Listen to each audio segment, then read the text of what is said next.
রাগ কমানোর দোয়া। সহিহ হাদিস। ওই সাহাবী যদি এই বাক্যটা পড়ে তার রাগ কমে যাবে।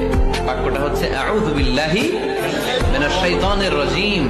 বিতাড়িত শয়তানের কাছ থেকে আল্লাহর কাছে পানাহ চাচ্ছি, প্রোটেকশন চাচ্ছি। বলতে দেরি, রাগ থামতে দেরি হবে।